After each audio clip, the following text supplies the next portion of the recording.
Dear students, today I am going to tell you about scoring methods for multiple sequence alignment, and this is part 2. In this I am going to tell you progressive methods, iterative method, blocks, motive finding or profile making, techniques inspired by computer science. This is an overview of all these techniques, and we will talk about separately, talk about motive finding and blocks making separately also. So what is progressive alignment? Progressive alignment depends on the stepwise assembly of multiple alignment and is heuristic in nature. Heuristic matlab speeds up the alignment of multiple sequences through a multi-step process. बहुत से sequences हैं, उनको step wise manner में align करके तेजी से results निकालने को का एक method progressive alignment कहलाता है, और that is heuristic, that is speeding up a process. तो तेजी से होने वाले process को heuristic इन नेचर कहा जा सकता है. तो अब इसमें स्टेप्स देख लें कि कैसे करता है ये. बहुत सारे सीक्वेंसेस हैं हमारे पास. तो प्रोग्रेसिव अलाइनमेंट मेथड में एक्चुअली क्या होता है? It first conducts pairwise alignment for each possible pair of sequences using the Needleman Wunsch global alignment method and records these similarity scores from the pairwise comparisons. बहुत से sequences हैं, उनमें से जो दो पॉसिबल लग रहे हैं उनको पेयर वाइज कर लिया. तो बहुत से पेयर वाइज अलाइनमेंट्स कर लिए, नीडलमैन वुंच एल्गोरिथम लगाई और सिमिलरिटी स्कोर्स देख लिए. Now scores can either be percent identity और similarity scores based on a particular substitution matrix. PAM और ब्लॉसम में से जो सी सब्सटीट्यूशन मैट्रिक्स लगाई उसके हिसाब से स्कोर्स को देख लिया. ये परसेंटेज आइडेंटिटी के टर्म्स में हो सकता है और सिमिलरिटी स्कोर्स भी हो सकते हैं. बोथ स्कोर्स को relate with evolutionary distances between sequences. अब कौन से दो सीक्वेंसेस क्लोजली रिलेटेड हैं, कौन से दो सीक्वेंसेस डिस्टेंटली रिलेटेड हैं, इसका पता लग जाता है या कोरिलेशन मिल जाता है जब इस तरह से करते हैं. तो the scores are then converted into evolutionary distances to generate distance matrix for all the sequences involved. Distance matrix में आपको similarity matrix और distance matrix में आपको identity के हिसाब से और distance के हिसाब से पहले के लेक्चर में समझा चुकी हूँ. तो distance matrix बना लेते हैं. A simple phylogenetic analysis is then performed based on the distance matrix to group sequences based on pairwise distance scores. Pairwise distance scoring की, evolutionary distances निकाले और distance matrix बना लिया और उसके बेसिस पे phylogenetic analysis की. As a result, phylogenetic tree is generated. एक tree like structure बना के कौन सा sequence सबसे पहले आया, फिर evolve होके कौन सा दूसरा आया, फिर तीसरा आया, कौन से दो क्लोजली रिलेटेड है, कौन से दो डिस्टेंटली रिलेटेड है, इन सारों के बारे में एक ट्री लाइक स्ट्रक्चर बना लिया. और उसके लिए कौन सा मेथड यूज़ किया? Neighbour joining method. The tree reflects evolutionary proximity among all the sequences. The resulting tree is an approximate tree only. क्योंकि बहुत ज़्यादा रिगरसली इसको नहीं किया गया है. और the tree can be used as a guide for directly realignment of the sequences. तो अब सीक्वेंसेस को रीअलाइन किया गया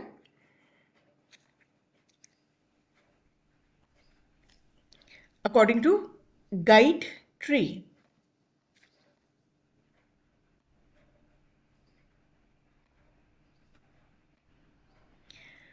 तो फर्स्ट स्टेप में क्या हुआ? Two most closely related sequences are first realigned using Needleman and Wunsch algorithm.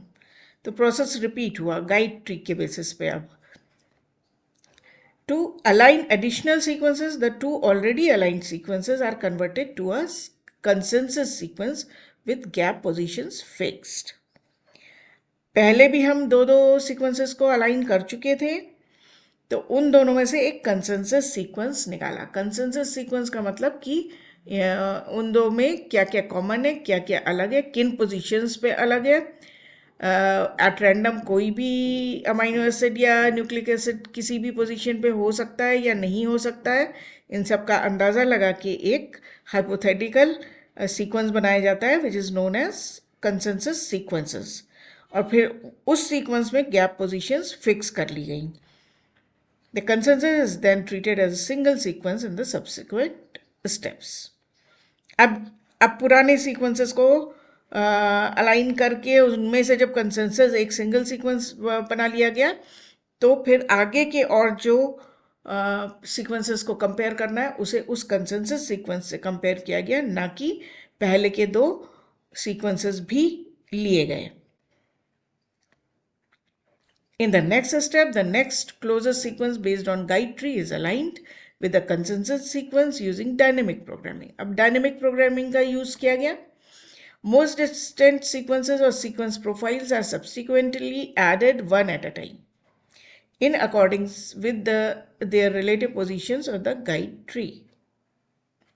Gradually एक एक sequence को लिया गया guide tree पे जो जहाँ present है, एक के बाद एक उसको फिर से कंसेंसस से अलाइन किया गया using dynamic programming.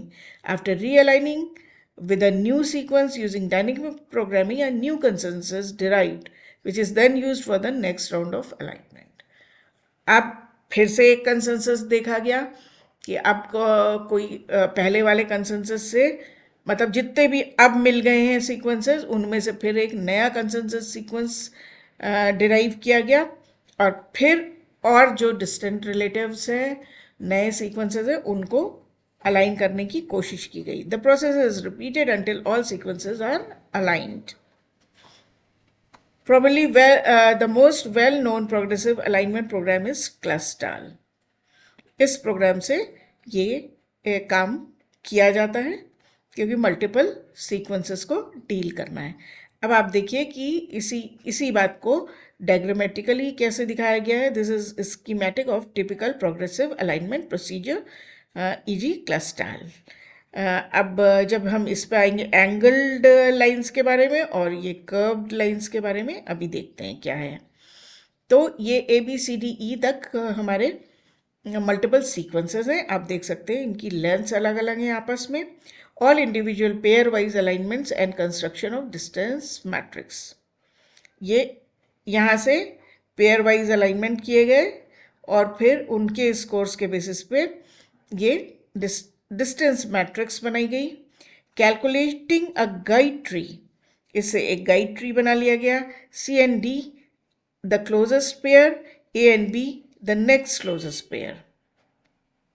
AB, C and D and E. इस तरह से ये एक गाइड ट्री बना. Aligning CD and AB separately using dynamic programming.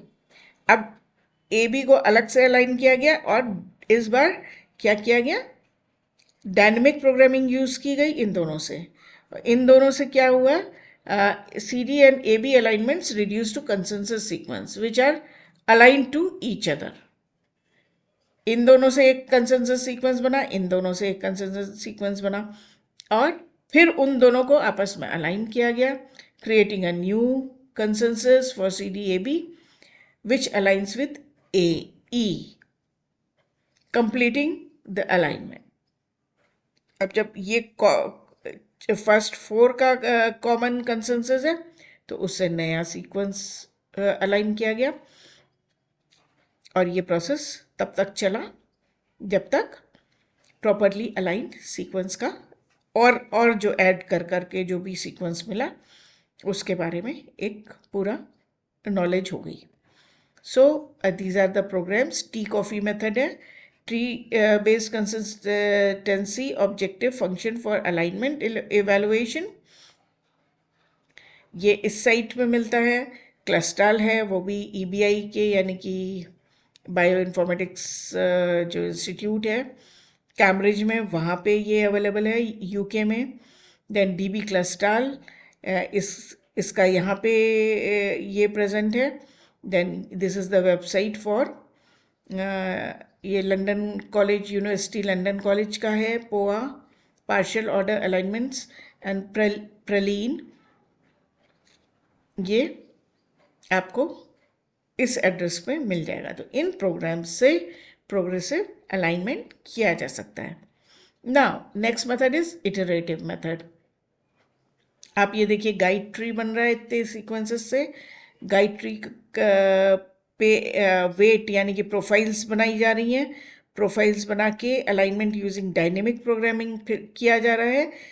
Then alignment inner iteration, इससे फिर इसमें जा रहा है ये वापस, और अलाइनमेंट स्कोर जो मिल गए हैं कन्वर्ज्ड, उनको फिर से यहाँ पे यूज़ किया जा रहा है टिल कोई डिसिमिलैरिटी मिलती जाती है। जब तक कुछ नया मिलता जाता है तब तक ये सारे स्टेप्स बार बार रिपीट किए जाते हैं। This is called iterative method.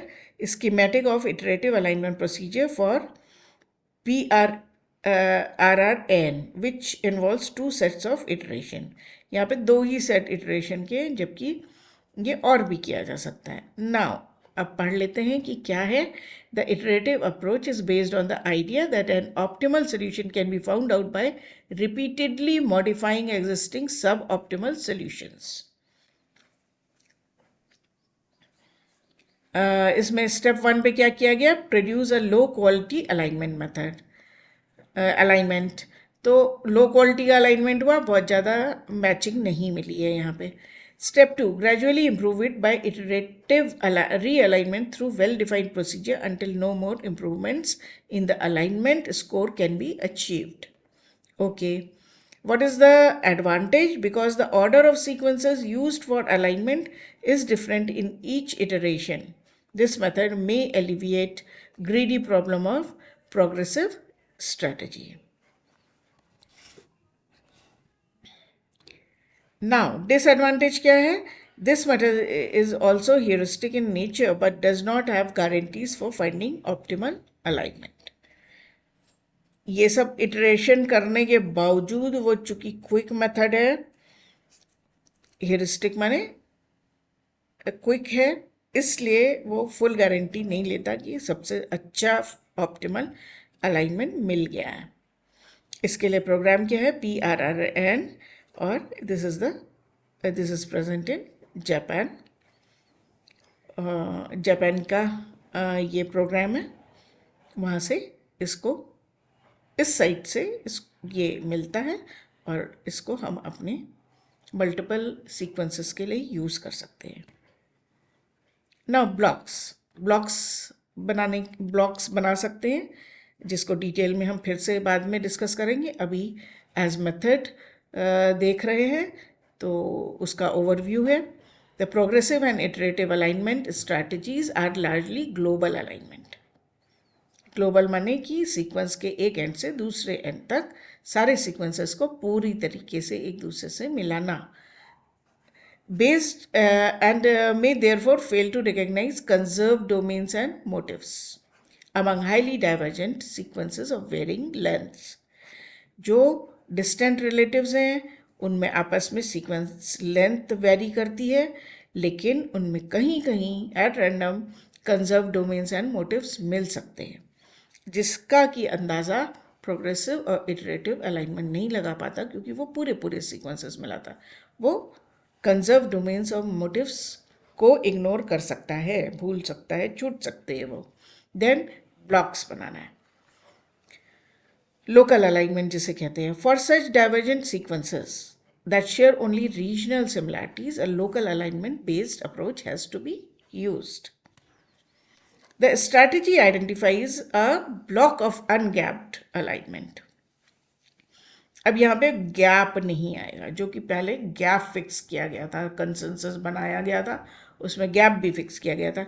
लेकिन ये क्या है कि ये एक सीक्वेंस में फॉर एग्जांपल 1 to 10 पोजीशन पे जो सीक्वेंस है वही हो सकता है दूसरे प्रोटीन में 10 to 20 हो, तीसरे में 20 to 30 पोजीशन पे हो और अनगैप्ड हो, और जब ये रीजन खाली लोकल रीजन्स को आपस में मिलाया जाए तो उनमें अनगैप्ड अलाइनमेंट मिले, एक बिल्कुल आइडेंटिकल या सिमिलर अलाइनमेंट मिले, and that is shared by all sequences. Hence, the block-based local alignment strategy is used in making blocks. Names of two block-based alignment programs are Dalink 2 and Matchbox, and these are available at these sites. Motive finding or profile analysis. Motive finding or profile analysis constructs global multiple sequence alignment that attempt to align short conserved sequence motifs among the sequences in the query set. है तो multiple sequence alignment ही, लेकिन छोटे छोटे conserved regions को आपस में align करके कोई मोटिव ढूंढने की कोशिश है. This is usually done by constructing a general global multiple sequence alignment, after which highly conserved regions are isolated and construct a set of profile matrices. Making a profile or a motive finding, we will discuss that in detail after this lecture or sometime in future. Profile matrix for each conserved region is arranged like a scoring matrix.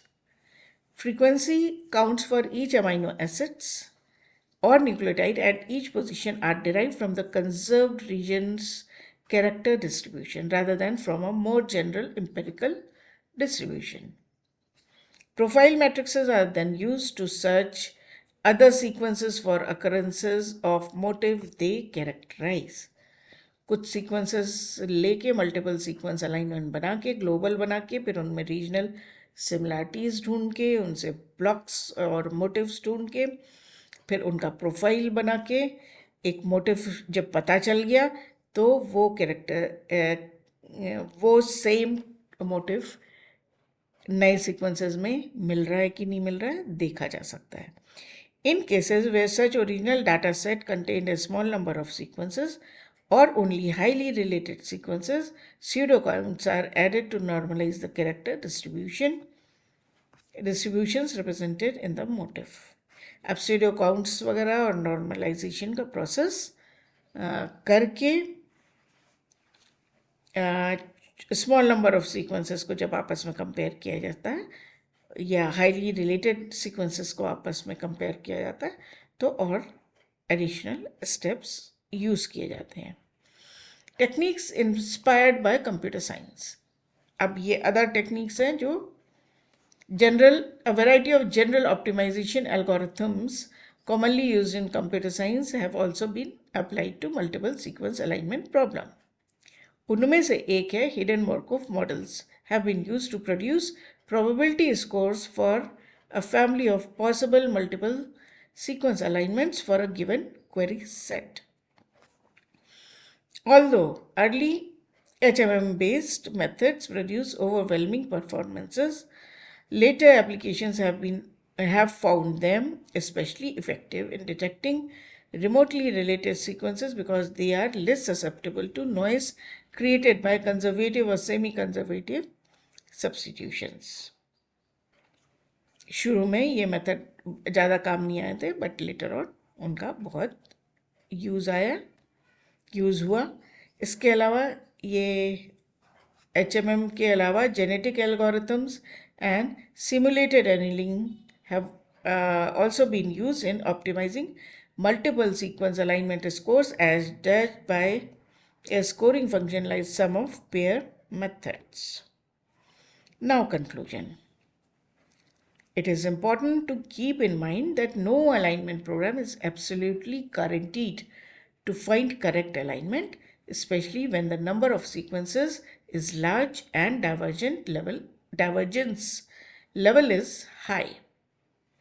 The alignment resulting from automated alignment program often contain errors. The best approach is to perform alignment using a combination of multiple alignment programs.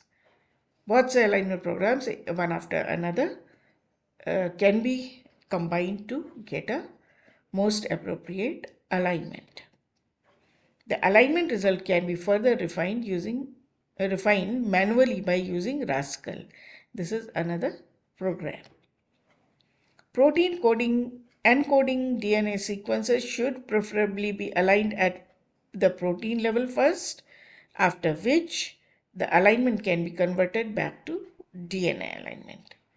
These are the conclusions of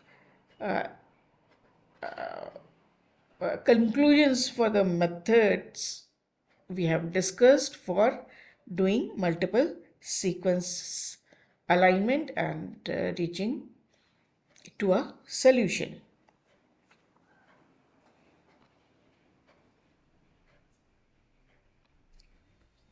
This is the end of this lecture. So, if you like my lecture, please like it, share it, and subscribe it. Thank you.